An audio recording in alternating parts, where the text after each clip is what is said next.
আসসালামু আলাইকুম। আপনারা সকলেই জানেন সৌদি আরবে যাইতে হলে তাকামুল সার্টিফিকেট সবার জন্য বাধ্যতামূলক। কিন্তু কিছু কিছু ক্ষেত্রে সৌদি আরবের তাকামুল সার্টিফিকেট ছাড়াই কিন্তু ভিসা অলরেডি পাওয়া যায়।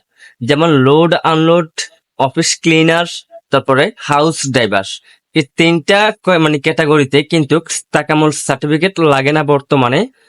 আপনারা কিন্তু জমা দিলে কিন্তু আপনাদের ভিসাটা চলে আসবে। যদি এজেন্সি জমা দিয়ে থাকে তাহলে অবশ্যই আপনাদের ভিসা উঠে আসবে, যদি জমা দিয়ে থাকে।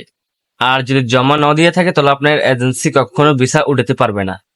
তবে নতুন একটা আপডেট অবশ্যই চলে আসবে, যেহেতু বাংলাদেশে অলরেডি সৌদি আরবের রাষ্ট্রদূত চলে আসছে, তো উনি নতুন একটা সিদ্ধান্ত দিবে। হয়তো ভালো সিদ্ধান্ত নতুবা খারাপ সিদ্ধান্ত। তো আমরা আশা করি অবশ্যই ভালো একটা সিদ্ধান্ত দিবে, যে আমরা তাকামুল সার্টিফিকেটের একটা নতুন একটা আপডেট অবশ্যই তার থেকে আশা করি। তো অবশ্যই সবাই দোয়া করবেন, দেন ভালো একটা আপডেট অবশ্যই আমাদের মাঝে সবার মাঝে বিলিয়ে দিতে পারে। তো আমরা আর কি বলবো, আমাদের আর কিছু বলার নাই।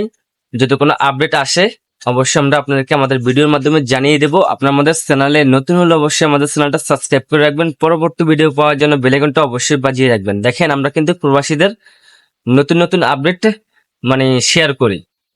তো আমরা দোয়া করি, দেন আপনার তাকামুল সার্টিফিকেটের নতুন একটা আপডেট অবশ্যই আমাদের মাঝে আসুক।